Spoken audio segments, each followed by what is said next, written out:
Hey guys, welcome to the next video. I gave you my intro into it, repurposing garments. We're going to talk about some things that the thing. A lot of people say, well, how do you find material? I hear a lot of people say, how do you find lace? How do you find trims? How do you find material? I hear that a lot. And I say, use old clothes. Thrift stores, yard sale seasons right now here in Kentucky. And you can get things very cheap. Thrift stores, very cheap. Look for the days they have sales, especially Salvation Armies. You can go in there. There's a lot of local thrift stores that you can do. Just pick up things, see designs that you like. All types of materials are doable for different things, especially with what we're going to be working on in part of this series. So, what do you choose? Look in your own closet. You're going to tell me you don't have clothes that you haven't worn for years that are hanging there? Stained items, things that's gotten holes in them, things that are the wrong size, just stuff that you no longer your style, you no longer want. Just pull it, salvage off of it what will work. So I particularly have this one here. I am horrible about spilling things, and I got stains on this nice white. Loved it. One of my favorite shirts. Dropped something on it at school one day, and that was the end of it. So it's just been laying in a box to break down. It's got dirt, some dust on it. That's the curse of hiding or storing anything beside your dryer. But the first thing when you get a garment is you want to look and see, is there any buttons on there that you want? Well, this particular garment does not have any buttons. But if there are, take your buttons, just snip them off. Zippers, people have been using zippers in their journals. You can use those. Appliques, if there's any designs or specific appliques on there you like, cut them out. They can use trim on off of them. And believe it or not, this edging works awesome. I'll show you how to cut that in a minute, and you can use it on the edge. This type of stuff actually works wonderful as well to use. The seams, the serged seams. Another thing to look for is your tags. If you want to, get out a seam ripper and use your seam ripper. I usually use just a needle instead of a seam ripper. Do I have seam rippers? Lord knows I've got seam rippers. I have sewn since I was 3 years old. So, I'll just take and pop my thread so that I can pull it, just using one of my needles, usually one of my heavier tapestry or ones I use for binding, really big, because they won't bend and they're big enough to hold. It works out just fine. If you're into true junk journaling and things like that, the tags, you can have stem and vine. This is stem and vine. You could put that in a garden journal. You can use things. So, take your buttons, your zippers, your appliques, take off your tags. There you go. So I can put that over there and decide if I want to use it or not. I'm not going to want the size part, so I'm going to take the size part and throw it away. And so there you go, stem and vine. Okay.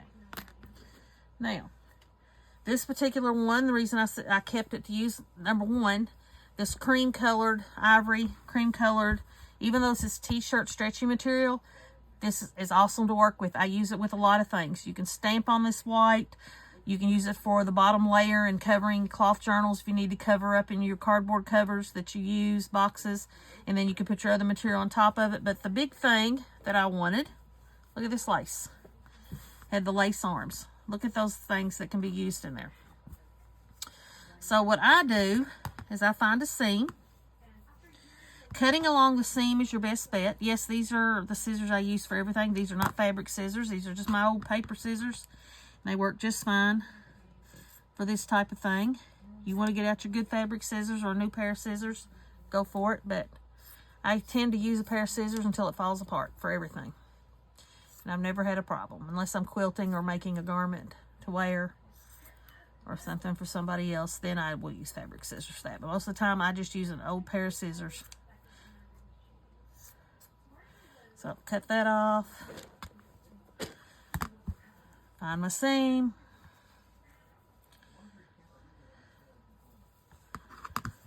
Cut a little starter hole. Stick my scissors in there and then cut them separate.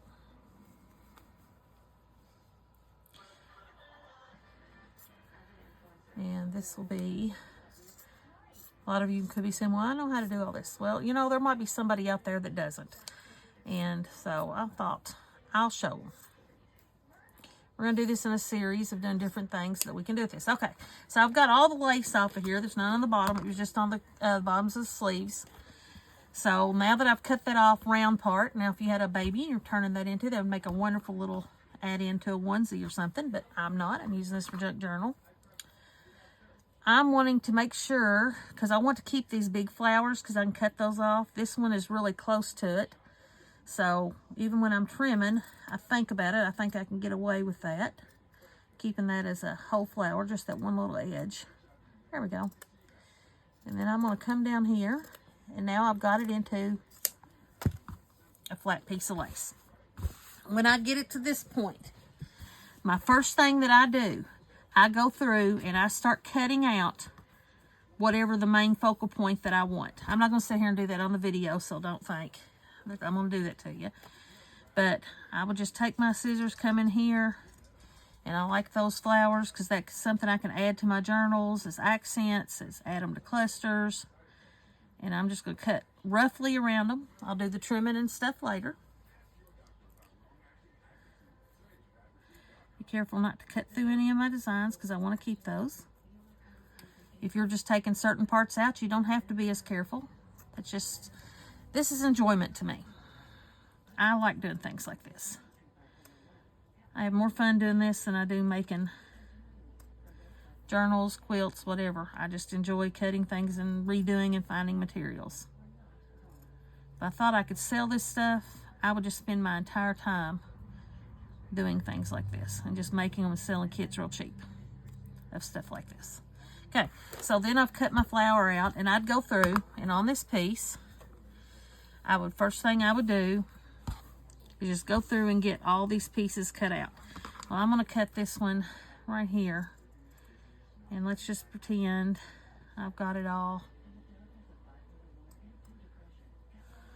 If I go out of whack, I'm sorry, I apologize.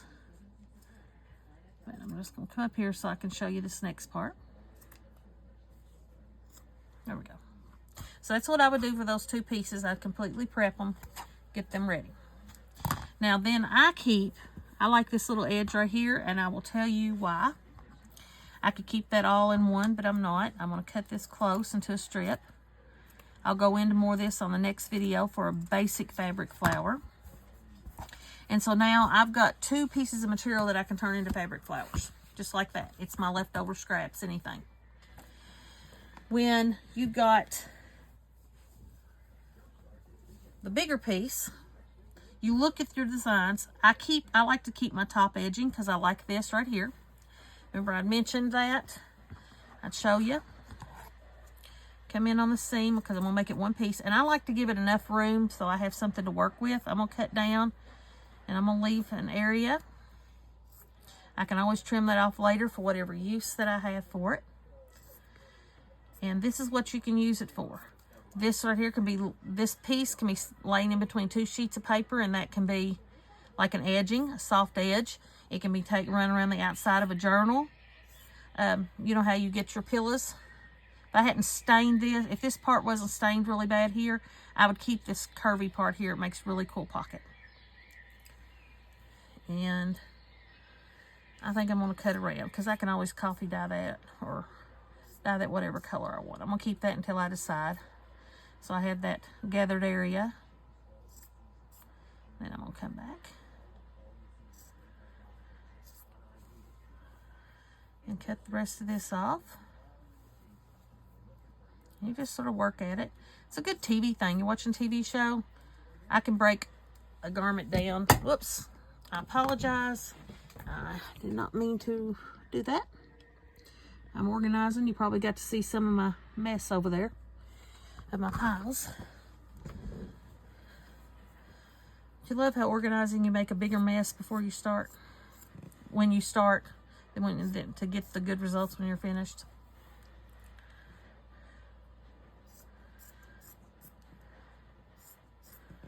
So go around. There we go. Almost there.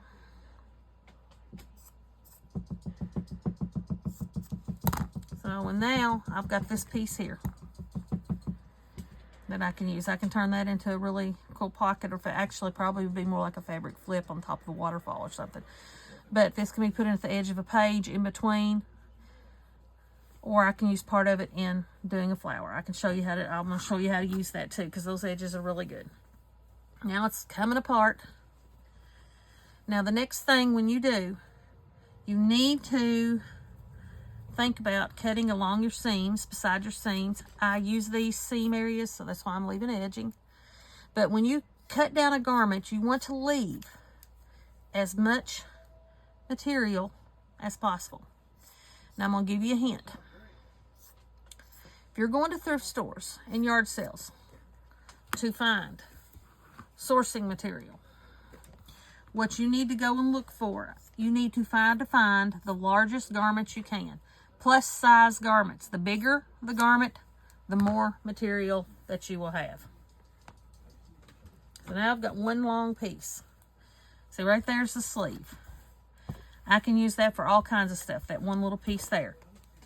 I'm going to cut it off just so it's out of the way, so I can show you.